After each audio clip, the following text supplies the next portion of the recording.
So we have two fantastic speakers this evening. Kimberly Stephenson is a registered dietitian and is a board certified in pediatric nutrition. She's worked with UNC hospitals in Chapel Hill for 23 years with children with CF.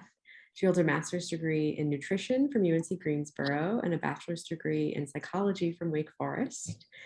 She has served as a dietitian mentor, as a quality improvement coach for the CF Foundation.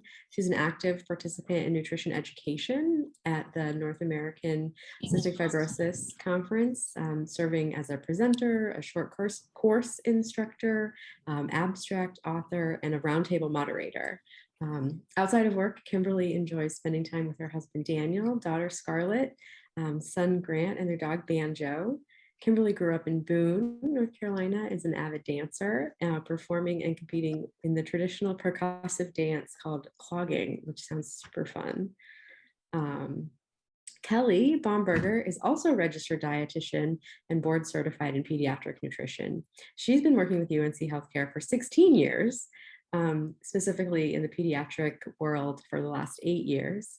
Kely serves as a dietitian mentor for the CF Foundation. She's also a speaker and an abstract author at the North American Cystic Fibrosis Conference. When Kelly's not working, she's enjoying time with her 3 boys and her husband, usually on the soccer field. So take it away. All right, thank you for having us tonight, and thank you to the Webbers for inviting us. I'm going to let Kely pull up our slides so that we can delve into school lunches, which is fun and sometimes also the bane of your existence. If you are trying to pack those for your child, it can be challenging to get things that they like, that they can eat, and that are nutritious for them. Bear with me now. Here, I'm just, let's see. Can you all see this?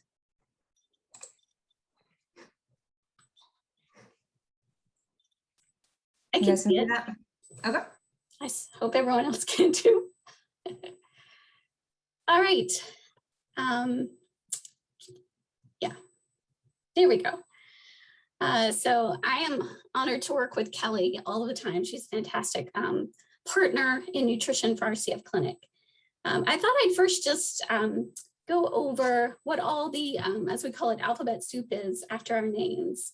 It's different for every profession. And I don't know that as dietitians, everyone else outside of our profession knows these things, but we are both registered dietitians, which is a national licensure. So anyone, once you're registered for that, you're a registered dietitian in any state in the United States. We're also board certified specialist in pediatric nutrition, which is a subspecialty under the same governing group as registered dietitians to have hours in pediatric nutrition and then pass an exam that we retake about every 5 years. And then within our state, North Carolina has individual licensure of dietitians. So we are an LDN here, a licensed dietitian / nutritionist. And that's the licensure actually that UNC Hospital wants us to keep the most, that LDN. So RD, CSP, LDN, that's all the alphabet soup we have. So are you ready to go back to school? That's the question.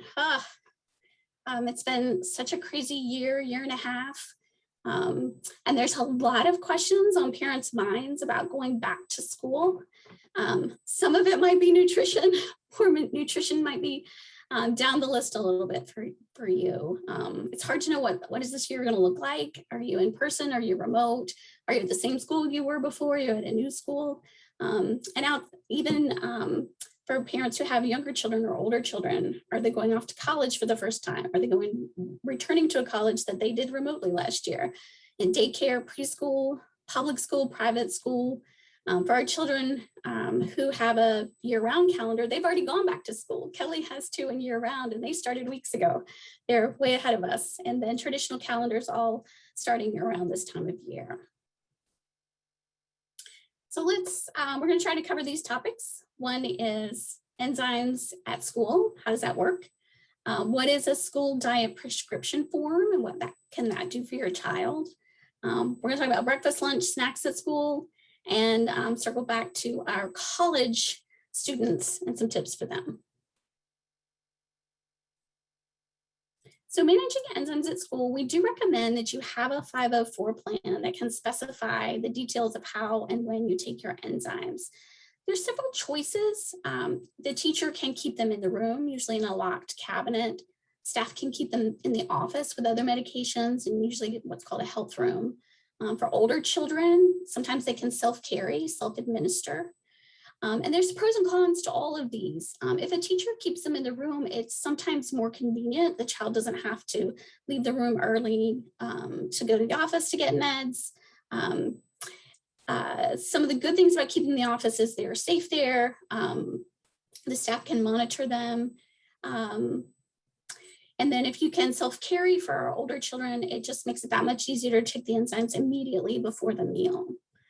Things to consider as you have this dialogue with your child, with your school, about how this is going to look for your child, because it's really medicine that has to be taken right before they eat. So we don't want it an hour before, we don't want it an hour after, it has to be right before. And that can be, that requires a little dialogue to figure out how to work that for your child.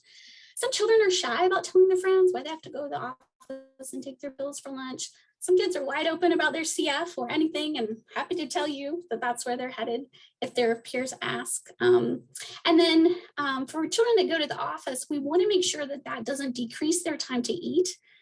If they have to circle through the office, wait a few minutes to get their meds and then get in line at the cafeteria and then sit down to eat and they've lost 10 minutes and maybe they only have 10 or 20 minutes to eat, that can be an issue for some children.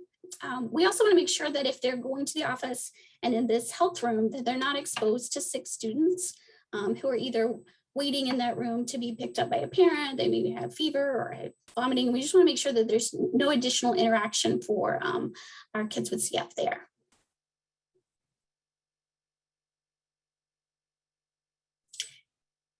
And of course, we want to have enzymes with all meals and all snacks, but there are times related to school or daycare or college where you don't have your enzymes with you, or maybe we're just having a real tough time working out getting enzymes with snacks during the day. Maybe the child doesn't want to go get their enzymes, or something else is happening, or you found yourself without enzymes.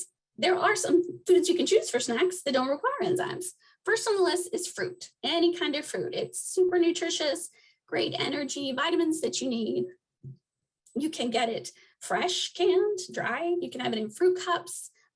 Often if you're looking for extra calories, a fruit cup that's packed in juice or even in heavy syrup, give you a little extra energy. You can have fruit drinks. You have drinks like fruit juice, lemonade, fruit punch. We do recommend if you choose a juice, it's 100% fruit juice or 100% vegetable juice. Gummies, fruit roll-ups, fruit snacks, jellos, all those do not need enzymes. They're not as nutrient dense, I will say, as fruits, but can be a good source of energy if your child needs that without enzymes. And then there are some fruit roll-ups or fruit leathers that don't have added sugar, if that's important for you and for your child. There's a few listed here, and you can make your own. I discovered with just the puree fruit, water, lemon juice, spices, and you cook it at low heat to create that texture. I've never tried it, but it sounded kind of interesting and a great way to have a quick snack that you can your child can enjoy. I'll talk next about the school diet prescription form. This is a medical form that will be filled out for your child to specify their nutrition needs related to cystic fibrosis that affects them in their school. There's one that the state has for North Carolina that we use in our clinic routinely. Each county may have their own school diet prescription form, but they will accept the state one because it has all the same information in it. I don't know about states outside of North Carolina. I would assume they would have the same resource for child nutrition, particularly for public schools, but I don't know that for sure. This form is specifically for public school, but we have used it in all kinds of settings. We use it for daycares to help the daycare workers or daycare director understand what a young child needs while they're at daycare. We've done it for private schools, and it's just a really easy way to convey these nutrition needs and give it some some leverage to say, hey, these really are medically necessary. It's signed by the parent who consents and says, I'm giving you this information, this medical information about my child willingly and intentionally. And it's signed by the physician who certifies that this is medically necessary for their cystic fibrosis. Our dietitian contact information is on there, and we put in all of the details of what's helpful for them. So what kind of things do we ask for in a school diet prescription form? If we're talking about a public school, and even some of our daycares, preschool age, usually that's, it's designed to fit kind of normal child nutrition, which usually focuses on, fruits, vegetables, dairy, but probably for our school age kids, it's lower fat and it's lower in sodium, which are kind of general good things for the whole population, but not necessarily for our kids with CF. So we might ask for double portions of foods. This child needs to gain weight and needs additional calories. Extra snacks or time for them to have a snack, even if their parents are packing them. Sometimes they don't have a specified time to eat and or get their enzymes for that. We may ask them to give them a supplement like Pediasure, Ensure, Boost, Carnation. Then specifically for sodium, we might ask for salt packets to be added to their lunch, or electrolyte drinks like Gatorade, Powerade to be allowed. Because sometimes teachers might say that you can have a water bottle at your desk, but can only have water in it. And I understand that water is good. We need water, and it does not stain the carpet if it spills in your classroom. But we may have children with CF who are expending energy and sweating. We live in the hot South. Maybe you live in the eastern part of the state and it's even hotter. And they're sweating during recess, during PE, and they need to replace that sodium. It's really important for their energy, which helps their attention. And so we may specifically ask that this child be allowed to have electrolyte drink instead of water. Hey, Kelly. Sorry, Kimberly. Sorry to interrupt. Did you want to take question now, or you want to wait till the end? We had one in the chat box. Oh, either one is fine by me. Let me open the chat and look at it. From Mahi about an age limit for the self-carry of enzymes. Ellen Mike can answer that also. Not that I know of. I think it's a negotiation with the school often, and how independent and reliable your child can be. Yeah, absolutely. I think a lot of schools, especially public schools, will just have a policy in place as to often it's related to a grade level. And that's just something to check in with the school. We can advocate for certain things, but we can't change school policy.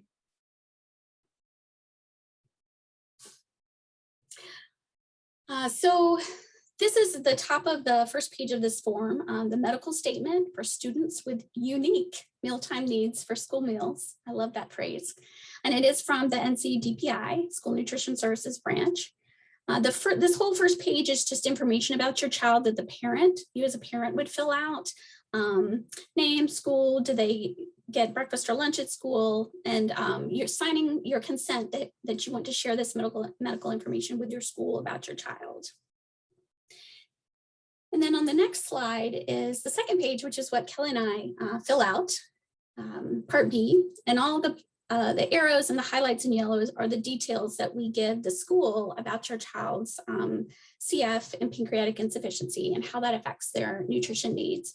So in the upper left-hand corner, we describe this students, which is a physical impairment for them, that they have CF and have higher calorie needs and higher sodium needs, and that they have pancreatic insufficiency if they're taking enzymes, and their pancreas doesn't make digestive enzymes, and so they have to take these enzymes with their meals and with their snacks.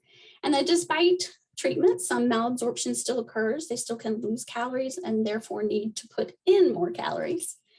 And then the second column here is to explain how the impairment restricts or changes their diet.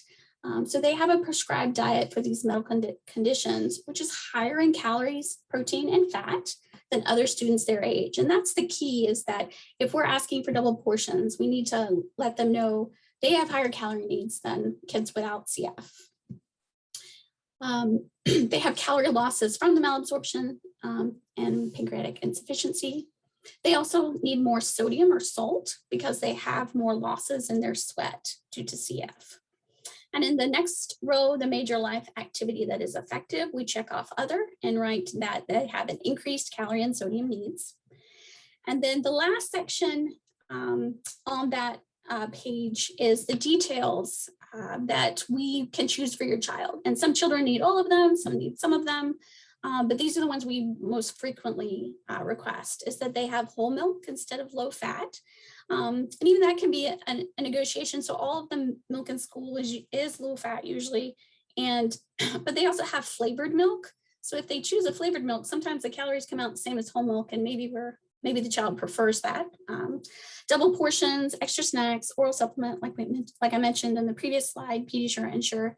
Extra salt, we usually specify a number of salt packs, which is how the school usually dispenses that for a school meal.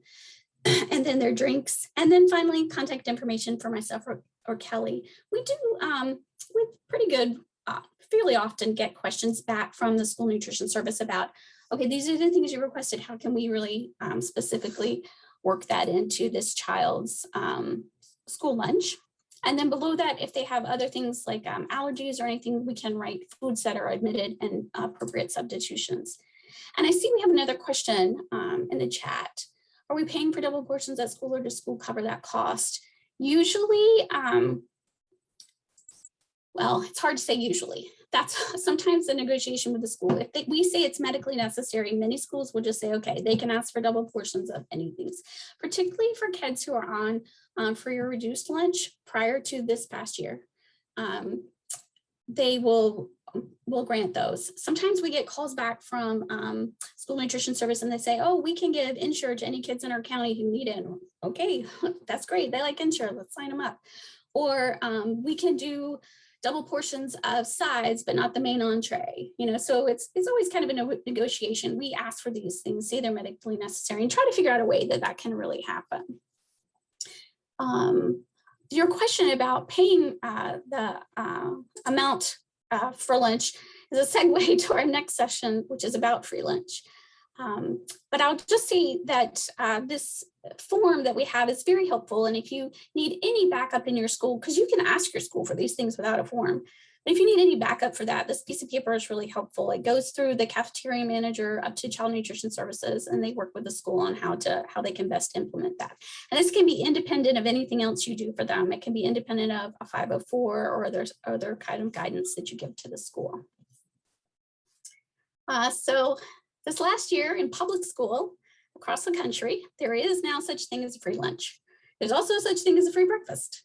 Due to the pandemic, the federal child nutrition program, which runs school lunches, made it free to anyone who wants it, not even needs, breakfast and lunch every day. This is true for our North Carolina public schools, any other public schools in the country. It has been extended through this coming school year for public schools for 2021 to 2022. It is regardless of income, free breakfast, free lunch. They even have school meal pickup if you're learning remotely, and sometimes delivery. We had in the county surrounding us, school buses delivering meals to certain central locations where you could go and pick up a meal when school was remote.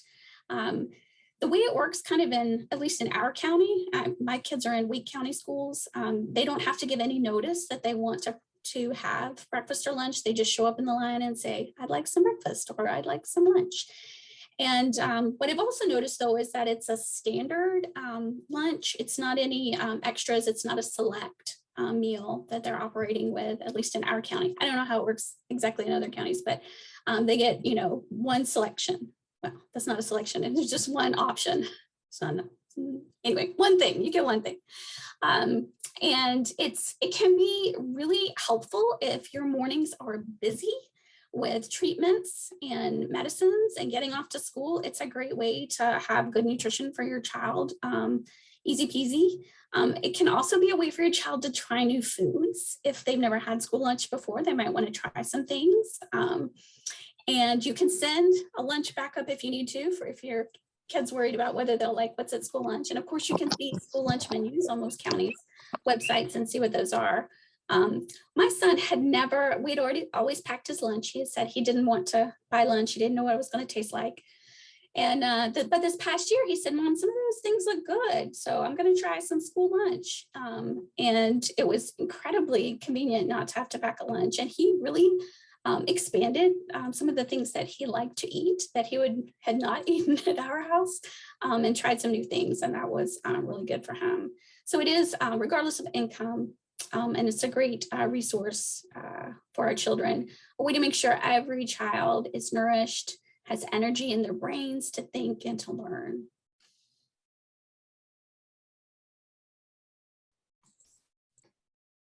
All right, thanks, Kim. I'm gonna take over. I apologize, my computer is doing something funky and it keeps skipping slides. So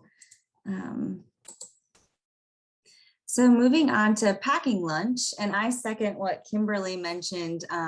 I pack lunch for my kids, but I always tell them, hey, if that lunch looks good, just go ahead and grab that lunch and just bring that lunch box home and we'll use it for the next day. So my kids are trying different things because they see their friends trying it. So it's been really a great program to have. But if you are packing a school lunch, like 5 easy steps to think of when you're packing a lunch is the first step. What is the protein? So good protein sources are eggs, deli meat, yogurt, nuts, almond butter, peanut butter, beans, canned or packaged tuna, and chicken. So those would be your proteins. The next you think of, okay, so what's my carbohydrate in this lunch? So either the bread for the sandwich or crackers with the tuna, granola to go with your yogurt. Those are all the carbohydrates in that lunch that you want to coordinate. The next thing would be your fruit. So think of kind of those easy to peel fruits. So those cutie mandarin oranges or chopped up strawberries, those fruit cups, either in the syrup or in the fruit juice. Those are all great sources of fruit. Your next is going to be your vegetable. So any cut up raw veggies or cooked veggies, since vegetables are typically low in calories, if your child needs those extra calories, trying to incorporate like a dip, so like ranch or guacamole, some sort of extra fat or extra calories to go with those veggies. And then last is, these slides are,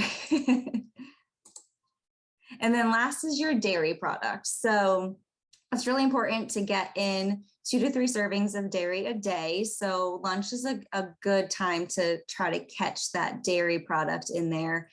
So cow's milk, yogurt, cheese, cottage cheese, or those dairy alternatives like soy milk, oat milk, and almond milk. So those are the 5 steps to building the lunchbox. And then tips for when you're packing those lunches. So I know the mornings are kind of crazy and hectic with therapies and just kind of getting ready and out the door. So making your the lunches the night before. So if your kids like leftovers, so when you're packing up those leftovers, just go ahead and just throw them in their lunch boxes and get their lunches ready and throw them in the refrigerator so that you can just grab them and go out the door. Or when you're making a lunch, pack 2 lunches at a time. So that way the next day your load is a little bit lighter. Including your kids in making those lunches, I feel like is really important. It likely will get them to actually eat the food because they chose it. And so you can have them kind of go through the categories, those 5 categories of protein, carbs, fruit, veggies, and dairy, and have them write down kind of their favorite foods in each category. And then when you are making your lunches together, then they can just tell you what they like and kind of make the lunch with you. That way, like I said, they're more likely to actually eat it since they chose it. And it's a good educational moment too, because the kids are learning what foods are what. So it just gets them really involved. Some other good tips are having those grab and go items kind of in baskets in your pantry or on your countertop. So that way it's just easy access. You can grab them and just throw them in your backpack or throw them in your lunchbox. And having those single serve packets of ranch or peanut butter available. So that way you can just kind of throw it in the lunchbox. It's super convenient. And having compartment lunch containers are really helpful. I use them for my kids. They make sure that the foods don't touch so the kids don't think they're gross. And they're just easy. They don't smush your sandwiches. And so those are really helpful as well. And so these are the compartment lunch boxes that Kimberly and I actually both use for our kids. I bought mine, I think, on Amazon. They're pretty cheap. They're easy to use. They're easy to just close and take apart for the kids. They have a bigger compartment that fits the sandwich perfectly in there, then 2 other compartments for your other side items. They are dishwasher, microwave, and freezer safe. So super convenient. You don't have to waste plastic bags anymore. Just grab those, and when they come home, just throw it in your dishwasher. So some of the kind of easy, convenient to-go items, I would say a good one is a protein bar if your kids or you like them. They're typically packed with good vitamins and minerals, and they're a good source of protein, and then they have the carbohydrates as well. The big difference between the kids protein bar and the adult is that the adult's going to have a little bit more protein in it than the kids. So adult protein bar may have more like 15 to 20 grams, where the kids are going to be a lot lower. Let me go back to that. Sorry. And here's just some examples of these kind of popular ones. I know my kids love the Zone bars. The Gatorade bar is a huge one. The Nature Valley protein bar is really popular. And the Z bars, at least in my house, those are the popular ones. Some other good on-the-go food items just to kind of always just have in your pantry. Shelf stable are, as I mentioned before, those pouches of tuna or salmon or chicken. Sometimes you can find those kits that have the crackers and everything in it all together that you can just grab and take with you. Pepperoni sticks or the beef jerky is a really good one. Crackers, the prepackaged crackers with the cheese and the peanut butter are really good to have on hand. The to-go peanut butter cups, trail mix is really good because you can have your carbohydrates and your protein all in one. You can kind of make your own trail mix and prepackage it, or just buy the little packages in the grocery store. Any kind of dried fruit or fruit leathers like Kimberly spoke about, those are really great on-the-go items as well. Some beverages that are good, nutrient-packed beverages are any kind of like yogurt smoothie drinks that you can take with you, V8 juice, supplements like Kate Farms, Pediasure, Carnation Instant Breakfast. The powder is pretty good. It's kind of like a hot chocolate powder where you just dump it in milk and mix it up, and it tastes pretty good. So when you're thinking about how many calories does my child need for lunch, what should I be shooting for? Of course, everyone is so different, but around 500 calories, I would say, to shoot for. So I have some examples of different lunch boxes just to get an idea of what does 500 calories look like. So the first one is chicken and cheese quesadilla. And you can see that they all have that protein, the dairy, the fruit and veggies kind of all in these examples as well. And then you have your carrots and the guacamole to dip your carrots in, and then your fruits, the clementine. For lunchbox number 2, it's just under 500 calories. Has the mini bagel with cream cheese, apple with your protein, peanut butter, your vegetable, and then kind of a treat of the Z bar. The next one is just over 500 calories. So kind of more of an out of box normal lunch would be waffles with peanut butter, banana, a yogurt smoothie, some a treat like chocolate kisses, and then your vegetable, the cucumbers. The next one is the turkey and cheese pinwheel. So that one, this one's closer to 600 calories. You have your fruit, the strawberries, your veggies with the carrots, and then kind of a treat, but also carbohydrate of the graham crackers. The next one is around 560 calories, and that's your traditional peanut butter and jelly sandwich. You can do whole wheat bread or just white bread. You can make peanut butter and jelly sandwiches in advance and just pop them in the freezer and then just take them out whenever you need them, or buy the ones that are in the freezer section that are already made up. Those are really good too. And then you have your carrots with the dipping sauce. Sorry. And your pretzels, and then your fruit, so grapes. I know a lot of parents are concerned about having their kids take their mask off to have lunch in the cafeteria or snacks in the classroom. So if you would prefer your child to have their mask on, one thing you could do is just cut up the food just in small pieces, and that way they can just grab it and kind of put it underneath their mask. So that way they don't have to take their mask off, just kind of slide it under, or they can have a smoothie or a Go-Gurt with a straw and just stick the straw under their mask and have that as a snack. That way they don't have to take their mask off.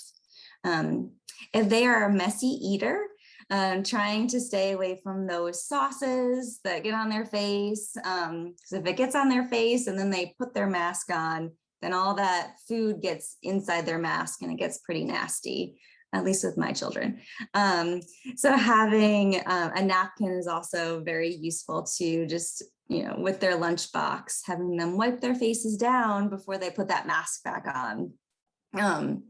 Packing an extra mask in their lunchbox. So if their lunchbox has a zipper or a pocket in the front of it, just put a couple extra masks in there in case they get food on their mask or they drop their mask on the floor.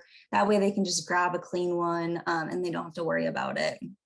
And then having hand sanitizer either attached to their lunch bag or in their lunch bag so they can sanitize their hands before they're eating. And then having a conversation with your kids about what to do with your mask, right? And my kids take their mask off and just kind of throw it on the table. But you don't know if that table is clean, has it been sanitized? So having them maybe put it in their lunch bag and closing the top. So that's why it's not exposed to any sort of germs floating around.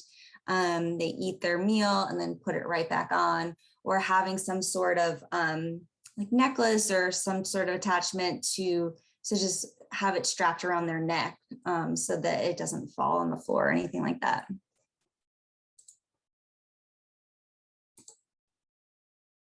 So if your kid's going off to college, some just a couple of tips is just to have tons of snacks on hand. Snacks in your book bag, snacks in the dorm room, just have them everywhere so that it's convenient when you're studying or hanging out.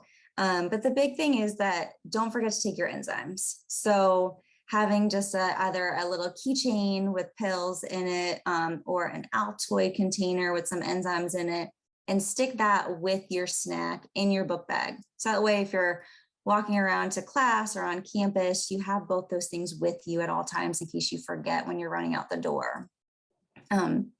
Having just easy to prepare food items in your dorm room. So canned pastas, easy mac and cheese, instant oatmeal. If you have a freezer, high calorie frozen meals. Shelf-stable milks are perfect, because that way you don't have to worry about the milk going bad, or storing it a big container in that little fridge. They're great. They taste great. You can use it with milk or just drinking it. So that's a really handy thing to have in your dorm room. And then getting a meal plan, even if you are living off campus. So even if it's just the smallest one, just to have something. So if you're on campus and you're too tired to go home and cook, or you're exhausted from studying, just having that option to be able to just pop in and grab something to eat on campus would be really helpful.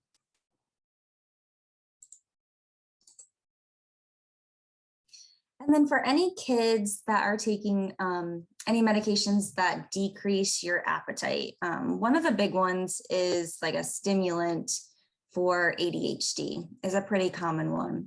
And that can really kill kids and adults' appetites during the day. So when it's working, it's, at the best time in the middle of the school day, your appetite kind of drops and is non-existent. So it can be really a struggle for kids to want to eat during the day, especially when they're distracted by their friends and talking. They typically come home with a full lunchbox and they haven't touched anything. So some good tips would be to really pack in that nutrition before that medicine kicks in. So when you're taking the medicine, try to carve out some time to have a high calorie and protein rich breakfast. So that way it holds them over through that school day. And then knowing that once their medication starts to wear off, kind of pack in all those snacks and that good dinner and maybe another meal once that medication starts to wear off. Having those nutrient dense liquids for them for during the day. It's super easy. They don't have to worry about it. They just kind of drink it down, and they're not hungry. It's perfect way to get some nutrition into them. And those go-to easy food items that I mentioned, like the crackers and Slim Jims, things like that, just to have on hand. And that way they can kind of have like small little snacks throughout the school day instead of one big meal. Eating any leftover lunches once they get home from school, so that the food doesn't go to waste. And then also keeping an open mind about, they may be on a different schedule eating wise than the rest of the family. So if they come home from school and they're starving and they eat a big meal, they may not be hungry for dinner. And that's okay, as long as you're getting in those calories in that 24-hour period. They're on a different schedule, but they're getting all their nutrition. So just keeping an open mind with that. And then trying to explore what their hunger cues are. So they may not be hungry because of their medication, but they may have other hunger cues. So a headache, tired, feeling nauseous, those may be their cues. Then they need to eat something. So just having that conversation with them to see how they're feeling during the day, and trying to see if they could have a snack when they're feeling that way, and see if that helps.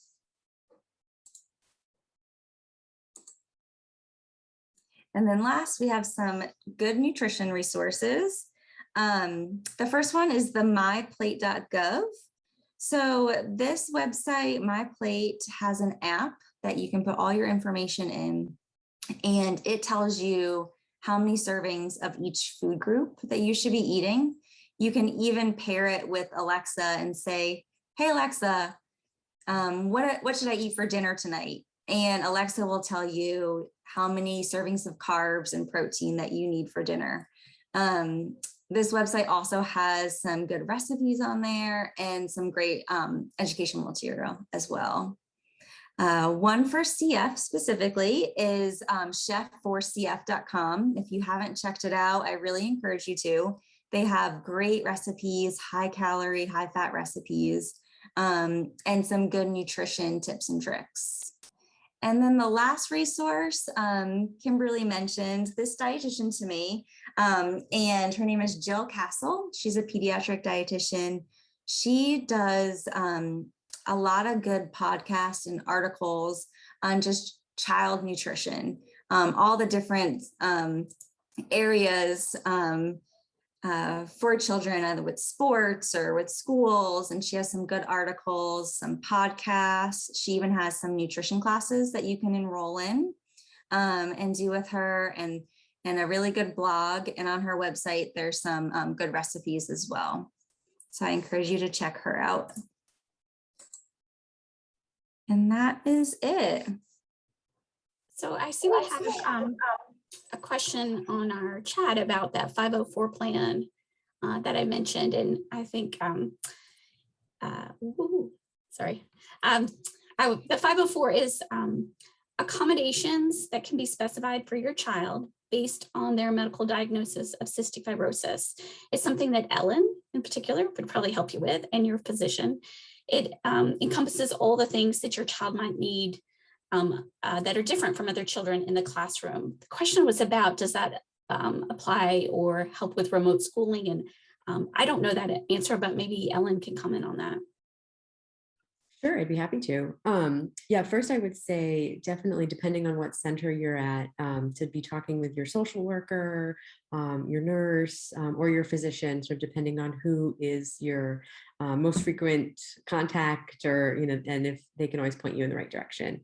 So I do believe that the 504 is good, or, a valid, or, active, regardless of how your child is learning, as long as they're enrolled through that school, and that school has created the 504 plan with you, because the 504 plan has a lot of accommodations in it outside of nutrition. The nutrition part is really important. We really put a lot of emphasis on that.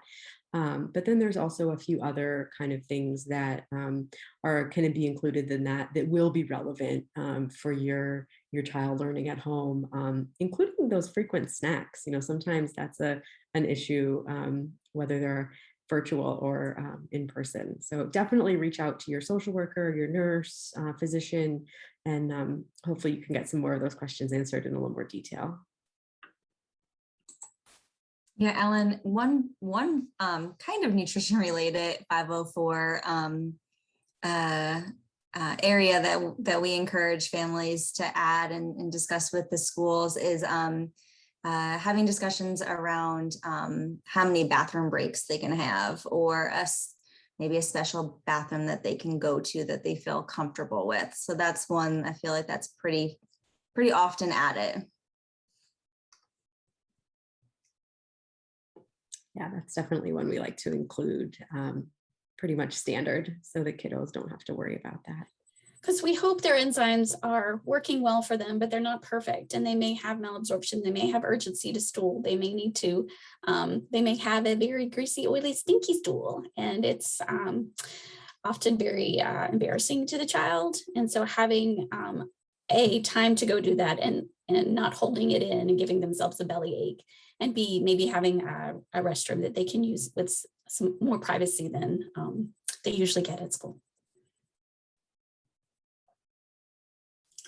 If anyone has questions for myself or Kelly, you can type them in the chat, or you can unmute and ask them.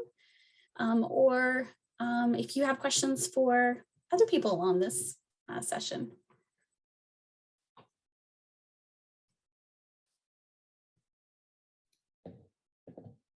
Hey, Kimberly, this is Timothy. As far as just sort of, this isn't really school related per se, but just food related, if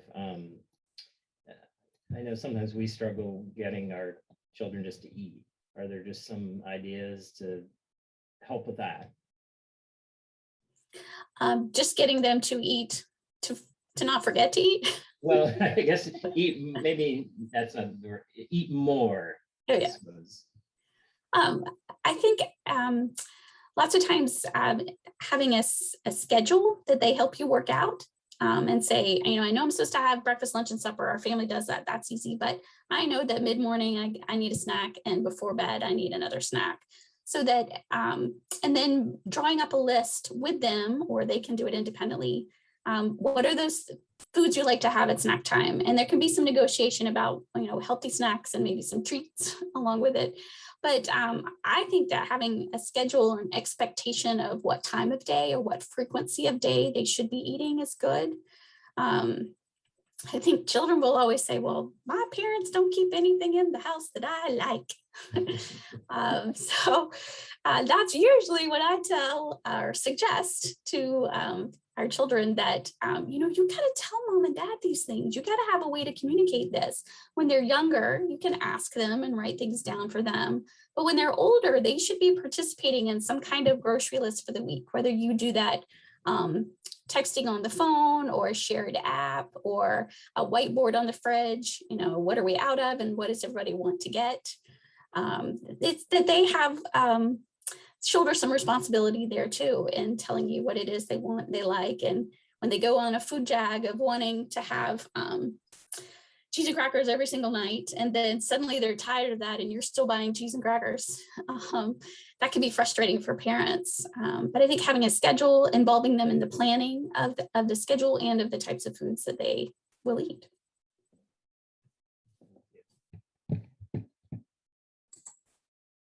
And I have some kids that just forget to eat. And so I encourage them to set an alarm to eat a snack or to eat lunch, just so that they're reminded, oh yeah, gosh, I haven't eaten in a couple hours. I need to go ahead and eat something. And so I feel like that works too really well, because they always have their phone with them, right?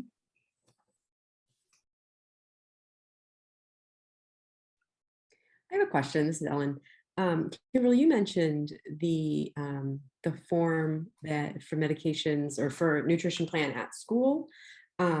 Is that something that somebody can print, download? How does that get accessed? Yeah, so you can go to the, I'm trying to think what the website is. So it's the State Department of Public Instruction, DPI. And if you search for, it's the Child Nutrition Services branch, and then they should have forms on that website. We have it saved to our shared drive at work, so we can email that to you if you'd like it. We have both the regular form and the form that we kind of already halfway filled in for you. But you should be able to access that either on the DPI website, and or your school can provide that form for you if you request it.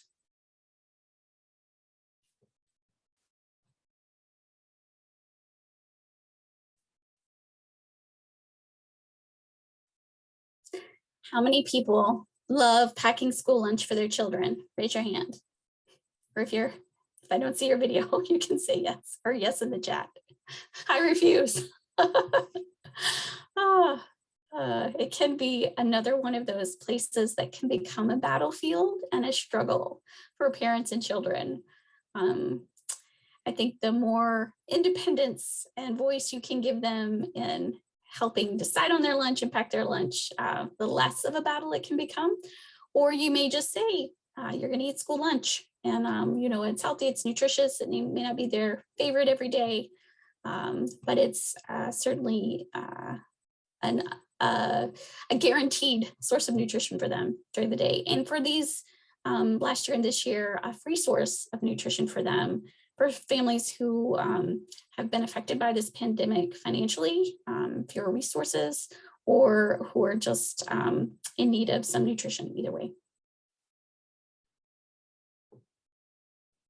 How many of you as children like to eat school lunch? Yeah. No, Kelly says no. I was a peanut butter and jelly girl every day. I ate the same thing. Yeah.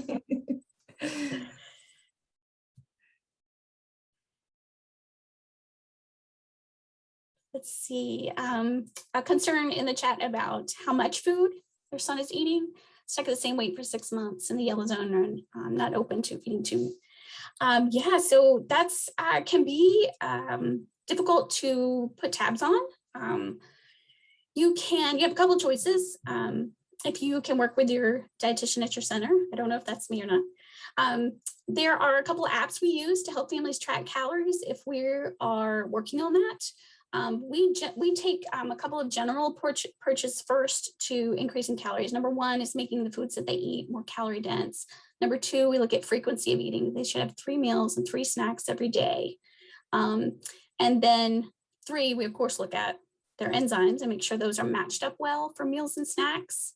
And then if we need to count calories, give you a goal for your child. We know that they need 2,050 calories every day.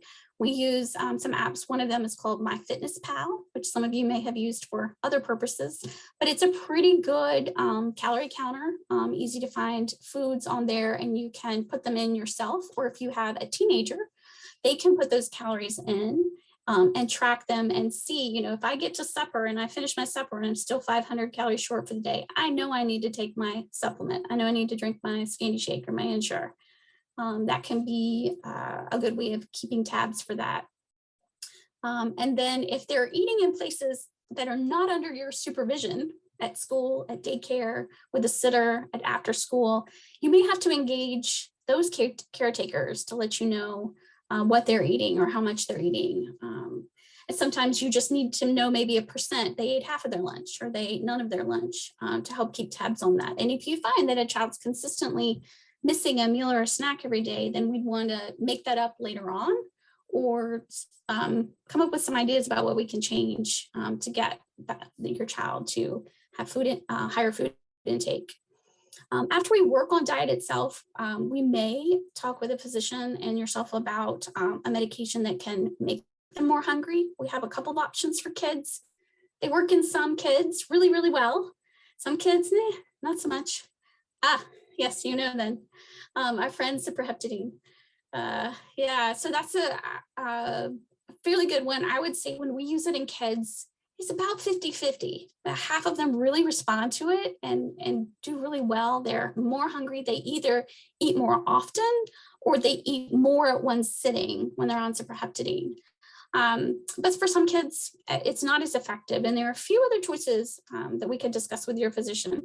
But the other thing about Superhepodine is we know that kids tend to get kind of used to it and it stops having a good effect. So at our center, we usually try to rotate that on some kind of basis. So if you've been on Superhepodine for 3 to 6 months, it was working pretty good and now it's not, or you had some initial weight gain and now you don't, then we would want you to rotate it. So you could do a week on, a week off. You could do weekdays on, weekends off. But we find that if we take just the smallest break from that medicine and then restart it, we get that boost again. Month on, month off, kind of too long. We don't do that as often, but some kind of short-term rotation. And then also making sure that we maximize that dose for your child's age and weight. It comes as a liquid, it comes as a 4 milligram tablet. And there's a a weight-based dose for Superhepodine. So as your child gains weight, we need to keep up with increasing that dose. Usually spread out, most often twice a day, sometimes 3 times a day. The studies that we have on its use in children with CF for Superhepodine, they actually took it 4 times a day, which I think is a great burden for a parent. I don't think we've ever had anyone take it that frequently, but we certainly want to make sure that their total dose is in and that we get that.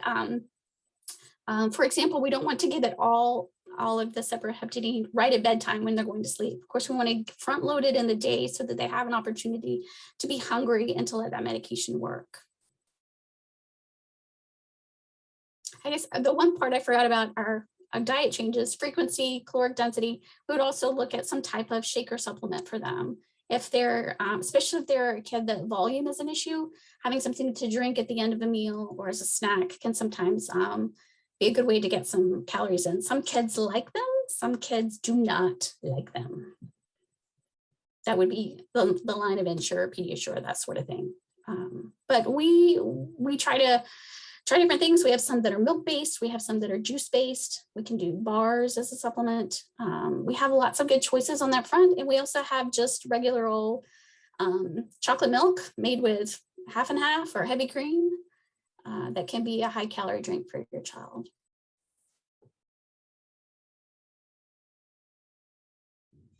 Yeah, I was one of the people that had a lot to say about diet last time we had a meeting. I thought the Superhepodine might wear off as well, so that was a fear that I had. His psychiatrist is the one who prescribed it, not the hospital team. He's on 2 times a day right now. He gets really tired of shakes, like the Pediasure, he gets tired of those really easily. I did create a chocolate milk with cream and milk, but he drank half a gallon of it, and then now he's tired of it. And so it's like he gets tired of everything. And I mean literally everything. So if you find something that he likes, after 2 days, he's done with it. And I don't know if the rotating is actually going to be a thing. Me and him have only been together for 10 months. He is a foster to adopt child. So we are still figuring out our dynamic. And I haven't known him for very long, but he does not like bad for you food as much as he likes good for you food. So if you give him a vegetable plate, he'll eat it all. But if you give him a cheese plate, then he might eat half of it. So that's something that keeps me beside myself. And sometimes I just go to bed sick with stress because I don't know how to get more calories in this kid. And he's been the same weight for, like I said, about 6 months. Keeps growing up, which is good. He's just not growing out at all. So the pulmonologist said that I might be obsessing over the numbers too much, which is essentially what they're forcing me to do every time I walk in there. I don't know. He's in the yellow right now. Feeding tube is not something that either of us want. Yeah, I'm not really sure what other advice that anyone could give me. I'm really trying hard. Everyone's like, "Oh, we'll give him stuff that he likes." Okay, yeah, good advice. I get that. But this kid is so fickle, and he'll love something for 2 days, and then you give it to him, and he goes, and I just want to cry. I just want to smash the window with that damn chocolate milk. So it's just like, what the hell do you want? And why can't you just like the same thing? I mean, I liked chocolate milk for 25 years and I still do. Why the hell can't you? That's one thing I was looking for in this group, but I don't necessarily know if anyone can give me any more advice, but thank you for listening. I think, Bobby, I think the good thing is that he's growing taller, right? If he wasn't getting the nutrition that he needed, he wouldn't be growing tall. So I would look at that as a really positive thing. And that dynamic with CF and nutrition can be really stressful. And the kids get really stressed out, and it can be a really stressor between just everyone, right? And I think at some point you may just need to try to, I don't know how, but try to figure out a good dynamic between you guys to create that good environment of eating, right? Eating should be a happy time for people. You should enjoy it. And maybe praising him for the things that he is eating, but the things that maybe are like the negative things, like you should eat more higher calorie foods, just ignore it. Just try to ignore it and not cause that tension at meal times, maybe.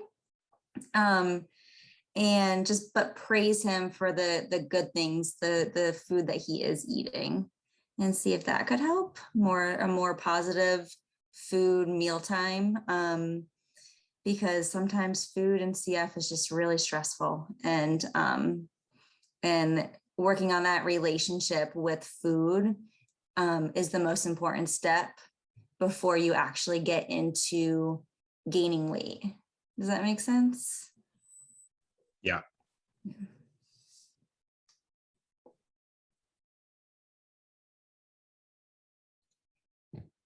I would add, like for us, our older daughter, we ended up having her, Kimberly suggested that My Fitness app for her. And so she just wasn't eating enough either. And so she used that app to start keeping track of her calories. She was probably around 13. I don't know how old she was when she started, but it really did help to give her ownership. And she would see, okay, I haven't had enough. I mean, we kind of monitored, but it really did help. So I don't know if he would be interested in that, but it made a big difference because she realized, oh, I'm not getting a lot of, she realized how short she was, and it sort of took some of the pressure off of us, and we could have a regular mealtime without focusing on it, and she just would add it in afterwards. So it did, I don't know, that's one thing that I could.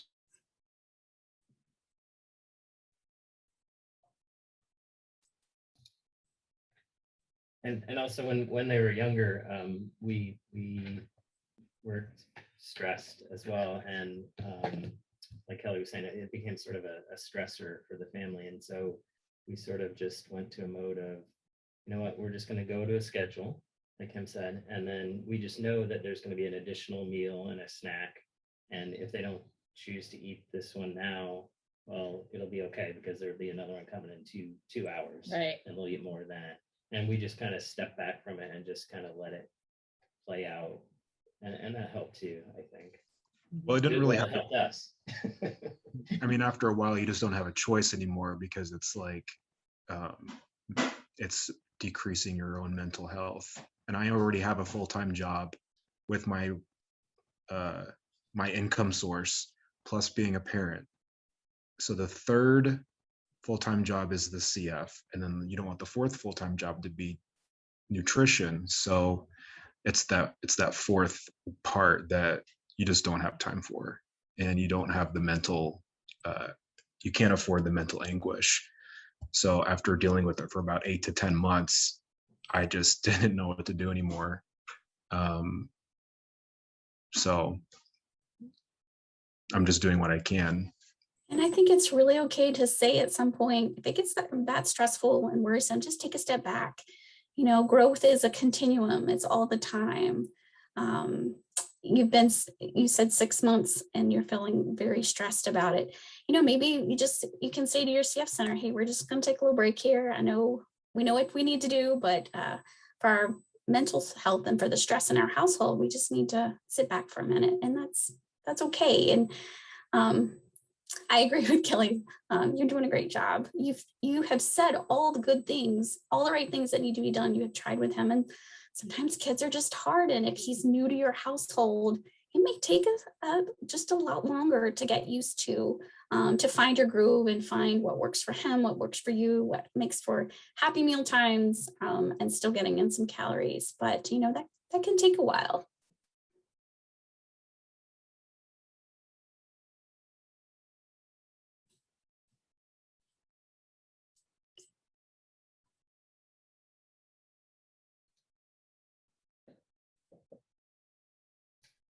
Does anyone have any other questions? For those of you with younger kids who aren't maybe going to school, I'm assuming that you're taking notes or just making mental note of all the helpful information, but does anyone else have any questions?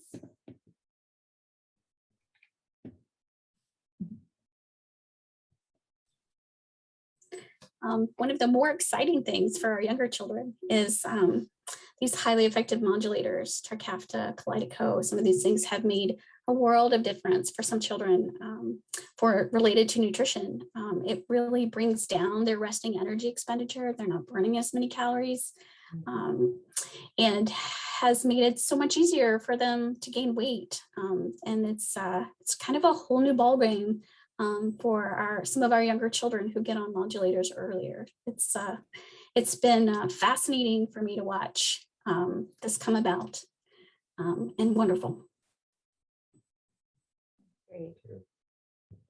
Yeah, we do have a post, like another poll series of questions, but I wanted people to have an opportunity if they had any questions. And there's another one.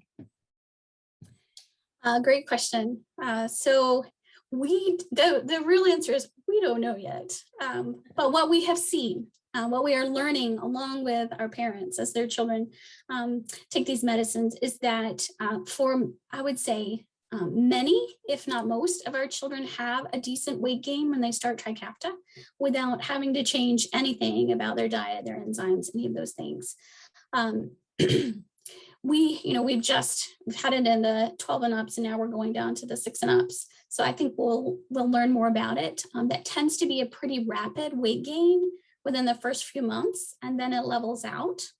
But we are starting to tell families, this could be a big change for you in nutrition. If your child has been able to maintain great height, weight, BMI, we may be at a point where we can throttle back some of these high calorie diet recommendations. They can go back to regular portions for meals and snacks, maybe a different pattern of fewer snacks during the day. But we don't know that for sure for every child, and particularly if your child has struggled with weight gain, we need that big weight gain to come on afterwards. So it really is more, it's individualized, but we're trying to proactively let parents know that this medication could could result in your child needing fewer calories than they did before. And that's primarily from less calorie expenditure from the lungs, from work of breathing, and also from just better working of the GI tract. We know that a lot of the inflammation is decreased in your GI tract with these modulators. So we think that digestion just kind of works better. And even in some of our very youngest, excuse me, this kind of preschool age, we've had a few of our very young children regain pancreatic function and not need their enzymes anymore. So I think we've had 4 now in that kind of 5 to 10 age group be able to come off of their enzymes. It's not everywhere, and it's not our older teens and adults whose pancreas doesn't have that capability. But yes, I think it's fair to say that many of our patients taking Trikafta will be able to decrease back to just a regular diet instead of high calorie diet. What is your suggested BMI for CF kids and their teens, 13 years? So the usual and kind of across the board recommendation we have is about the 50th centile for BMI, which is average. You should be the average weight for how tall you are. That goal is based on historical data we have that children, and this is prior to modulators, I don't know what modulators will bring for us, but prior to that, children who grew at the 50th percentile for BMI or greater had better lung function later on. And that is the primary motivator of that goal, so that we know that good nutrition fuels a healthy body, you can fuel your immune system, help you fight off infections. So all good things to be well nourished for CF. And so that 50th centile has been our historical goal for BMI. We've had this discussion with our own CF Center staff about what is that going to look like with Trikafta. Is it going to be that same correlation? And we just don't have that data yet. We don't know yet if that will still correlate with lung function in the years and era of Trikafta, Kalydeco, or Cambi, all of those. But I'm excited to see what it is. I think we are also, in some cases, adjusting nutrition plans based on being on a modulator. Okay, so you've had this kind of really rapid weight gain. Let's cut back on the calories a little bit and see where things land. Or maybe you're pretty close to the 50th centile, but not quite there, but you're about to start a modulator. So we're just not going to do anything else about it right now. We're going to see how that plays out. So it's certainly in our thoughts and our discussions about nutrition for these modulators. And whether that goal is still going to be the 50th centile, I just don't know. But hopefully we'll know that in the coming years. Oh, Kelly, you want to take the next one? Sure. So if they take more fatty foods, salty foods to increase weight, do we see diabetic, cholesterol, blood pressure issues? That's a great question. As Kimberly said, we don't really know just yet. I have a couple of patients that we've had some talks about high cholesterol, and maybe a couple with blood pressure issues. So it's something that we're definitely keeping an eye on to see kind of what their weight is doing after starting a modulator, and making any sort of diet adjustments. It's really hard to know, with blood pressure, like high blood pressure, right? The treatment would be to decrease your salt intake. but that is a big no-no for CF. But we know that some of these modulators, patients, sweat tests could come back as closer to normal. And so do some patients not need as much salt? Like those are some of the things that we are definitely keeping an eye on. They're in the they're looking at in the studies. So I wish I had a good solid answer for that, but it's just something that we're keeping an eye on for right now. And I would add, that the answer to that question, really, the dividing line is modulator therapy. So prior to modulators, most of our CF patients, if you check their cholesterol, even with a high calorie, high fat diet, they would still have low cholesterol. And as mentioned in the chat here, it is because of pancreatic function, that even though you replace your pancreas with these enzymes for digestion, you still malabsorb some fat. And so it's very hard to collect enough of fat in your diet that you actually absorb to be able to have high cholesterol. It certainly doesn't happen when they're in our pediatric clinic. We have some in our adults clinic who have had, I would say, probably less than 5 prior to modulators, in a clinic of 300 adults who have elevated cholesterol, but they typically have a family history. And this is kind of part of their genetics playing out, but we absolutely would change their diet if and when that occurred. If we see a high cholesterol, we can switch over to unsaturated fats instead of saturated fats. We can certainly help out with that because we don't want their diet at all. We want it to contribute to a healthy person with CF, but also contribute to heart healthy if that's what they need. And that would be specific and on a case-by-case basis. The part about diabetes, and I hear this question a lot from families, is if we offer some desserts on a routine basis to help my child gain weight, in addition to all the other nutritious foods they have, fruit, vegetables, proteins, if we offer these, are we creating diabetes? Are we causing diabetes?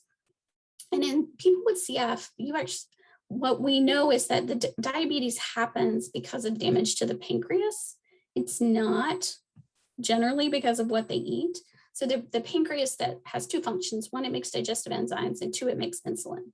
And so very early on in life, we lose the function of the pancreas to make digestive enzymes. And then somewhere in the teen years, we start to risk a patient losing pancreatic function of making insulin. So CF-related diabetes is the technical name for it. And it's a true lack of insulin. That is all prior to modulators also. After modulators, we actually see some dysregulation of glucose after starting modulators. Some people go higher, some people are bottoming out and going lower. So we also have to take that on a case-by-case basis, and we will adjust your diet based off that. If you start to have elevated glucose after starting a modulator, we can absolutely work to spread out carbohydrates, count carbohydrates, limit short-acting high carbohydrates like sugars, and use more complex carbohydrate, pair it with a protein so that the effect on the body is slower. There's lots of things we can do to change diet to help with blood sugar dysregulation, post-modulator or pre-modulator. But it kind of depends on how it presents and what the other factors are, what we would do to change diet because of that.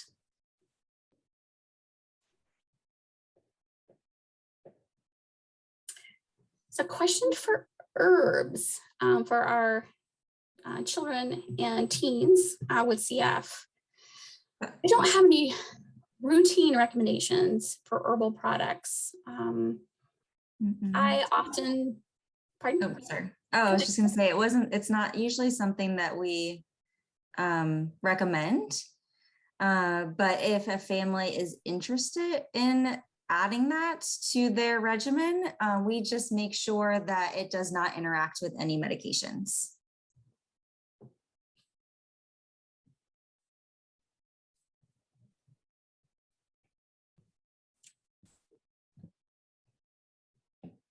I wish we had more to add about herbals. I wish there were some really good tips we had that could benefit for CF.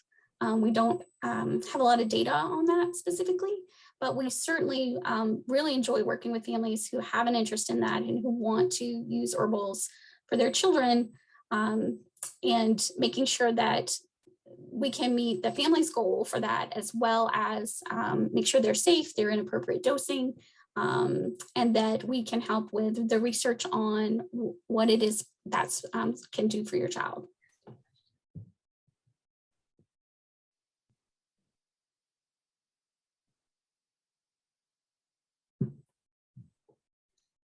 Thank you so much for presenting. We really appreciate your willingness to be here tonight, and Very You're welcome. it's very great information.